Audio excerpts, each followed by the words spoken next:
SCOTUS is part of the radical right-wing justice's broader crusade. A crusade against women, against people of color and the LGBTQ community, against clean air and water and safe schools and workers' rights, against voting and democracy, against America itself.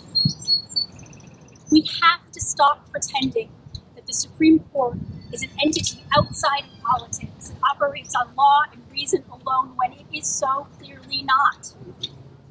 The court has instead become an arm of a conservative movement that wants to take us back to the Dark Ages, imposing an extreme right-wing agenda on all of us without our consent. Thank you to all of the advocates and the leaders who stand here today as the nation's highest court is at its lowest moment to demand an end to the madness of this extreme and extremist majority. Thank you to Sarah.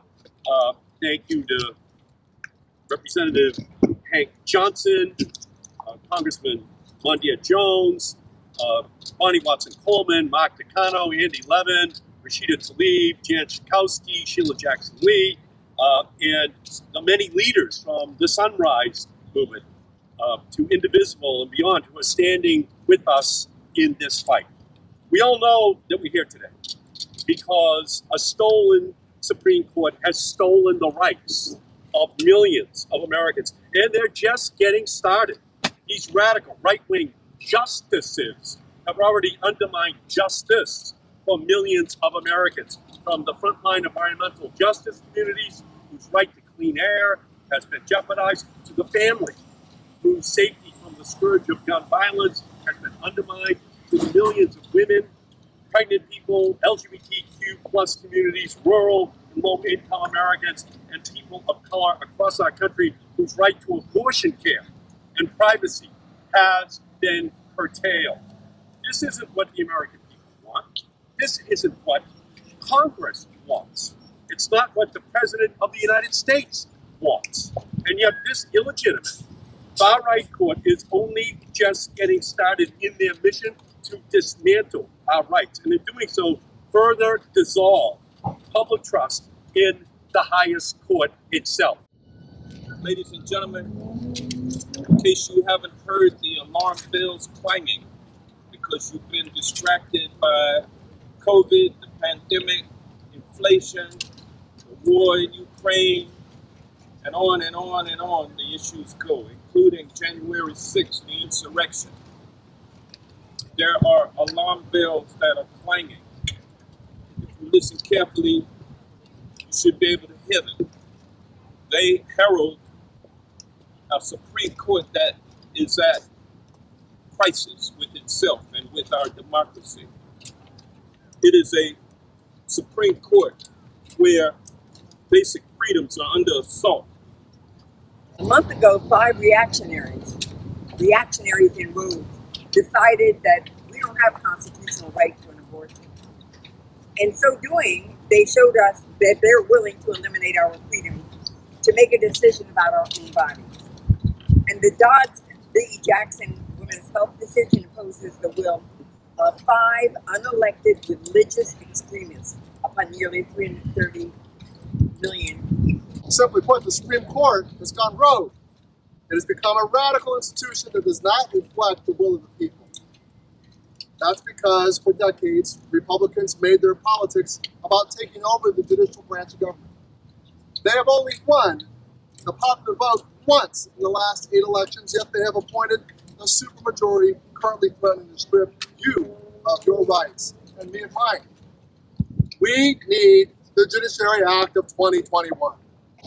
This Supreme Court is hostile to basic rights and freedoms, and it is hostile to our democracy.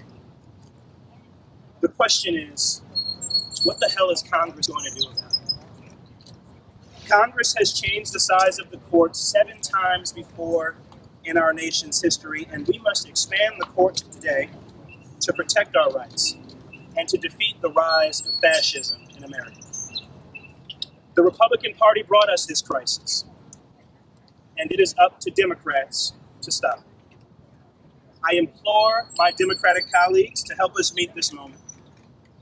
Together, we can still save the planet from climate catastrophe and ensure a livable future for generations to come.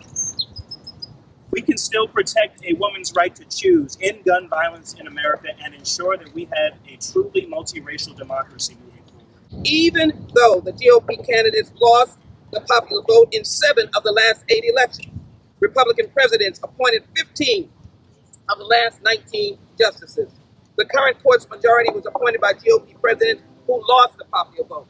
But the important point is that even in the years of the 50s and 60s, where we had judges who were Republican, the Supreme Court, Chief Justices, the American people could still look to the court as a refuge for responding to the law and not responding to their individual personal biases. And that is what is going on. They have thrown justice to the wind.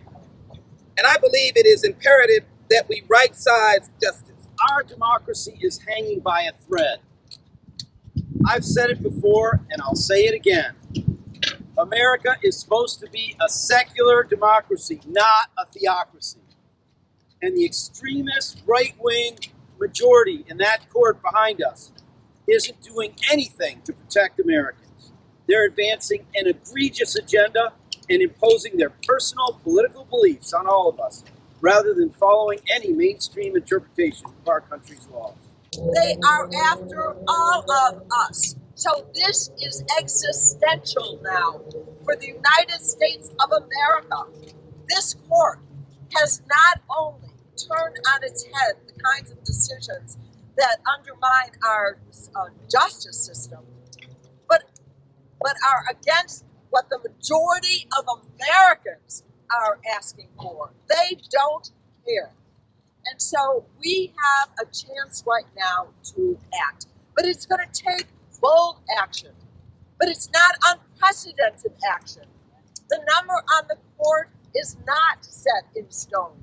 We can do this if we have the courage and the stamina and the will to get it done.